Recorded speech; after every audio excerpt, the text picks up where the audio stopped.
Hi, Peter Charles here of Hooked Life Fly Fishing, and today I'd like to talk to you about a novel way to use one of my favorite lines, the Airflo Skagit Switch. This one happens to be the 390 grain version. And what I'm going to talk about today is how to use this line as the belly section for a multi-tip Scandi setup by incorporating these 15-foot factory tapered tips. Now, if you've been around the business a little while, you know that there are Scandi multi-tip systems. These are sync tip systems where the line has a loop-to-loop connection at the 15-foot mark. So basically it's this Airflo compact Scandi with a break at the 15-foot mark, which turns it into a multi-tip system. And they're usually sold with a variety of tips. So, I mean, you could go out and get one of those if you wanted to, but if you already have one of these and some of these, well, you've already got it in your gear bag. You don't have to go out and buy anything, and that's the point of this video, is to show you the versatility of that Skagit switch line and the things we can do with it. Now, I got my micrometer out here, and I mic'd the Skagit switch, and I mic'd the belly section of the Scandi line, 1 foot in from the rear taper. Guess what? They're almost identical. So there's very little difference between these two lines when you're looking just at the belly section of the Scandi compact. So I was looking at that and thought to myself, you know, if these are virtually identical, there's no reason why they can't cast virtually identical. And guess what? They do. So how do we set this up for our rods? If I take the weight of this Skagit switch line and add the weight of this tip to it, that's the effective weight of the Scandi multi-tip setup. So let's say this is a 390 and that's 105, total weight's 495. So you'd match that to a rod that has a Scandi rating of 480, for example. So that's pretty simple. This plus this, and you've got your Scandi rating for your rod. A lot of us have these 15-foot tip sets around, and what makes them work is these tips are actually tapered. So they will actually cast quite smoothly on the end of this line. And I've got a bit of footage of me casting this particular line with the intermediate tip because it's the most wind resistant, so I figured it'd be interesting to see how it turned over that tip. And it went quite well, and it rolled out nice and smooth, so let's have a look. As you can see, it's cold. The ice along the shore, it's around freezing right now.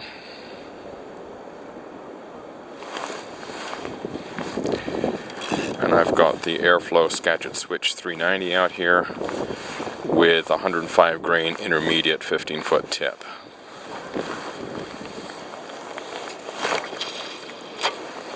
Oh, boom.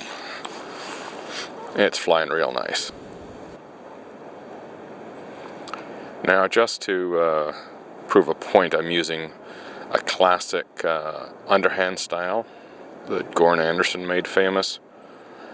And, you know, if I'm casting a multi-tip Scandi head, I should do it in the traditional fashion. I notice the turnover is quite smooth. I'm not getting any hinging going on or sort of uneven loops. It just sails out and rolls over, which is what you're looking for in a multi-tip line. You don't want a sudden hinge point where the thing sort of just is rather stiff-legged turnover that can lead to the leader collapsing instead of turning over straight.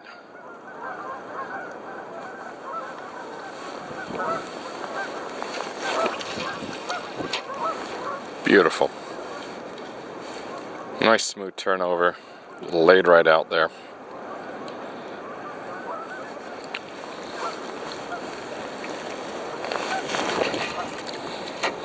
Whoa, like a lovely cast.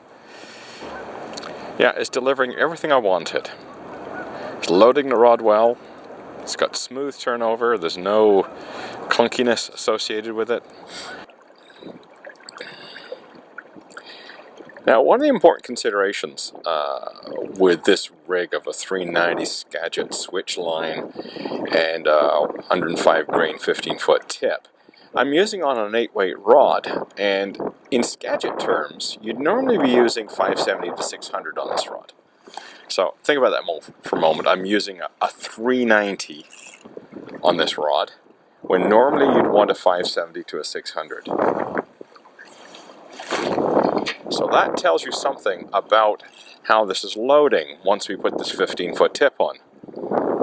I mean, we're aerializing that tip, so we have to count it into the total weight of the head, which brings around about 495, which is fine for the rod. I could go up to put a 150 grain tip on here and it probably worked just fine.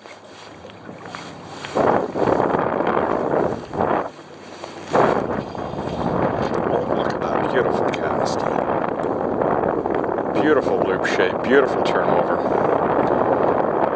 This rig is performing exactly as I figured. I mean, this Skagit Switch really is the back end of a multi-tip Scandi head. I mic'd it out, it fits,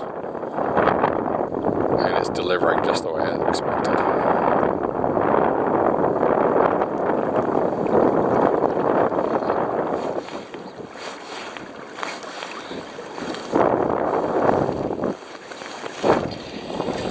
Oh, look at that. Wow. It's a rocket. Beautiful loop shape.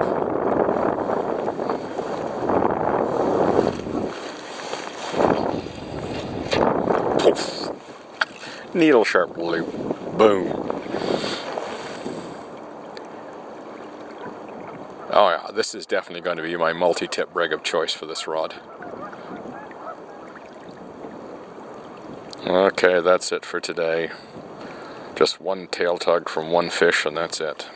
Look at the ice forming on my fingers. Yeah. Okay, now you've had a chance to see how well this thing cast. I mean, it went like a rocket. Beautiful turnover. I put some fairly bulky flies on there. Didn't matter about the wind, didn't matter about the flies, didn't matter about the leader length within reason. It just went.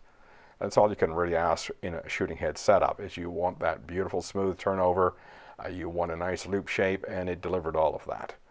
So if you have a Skagit Switch or equivalent line in your gear bag, and you have one of these multi-tip headsets,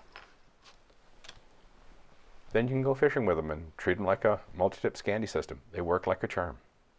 Anyway, so get out there and give it a try.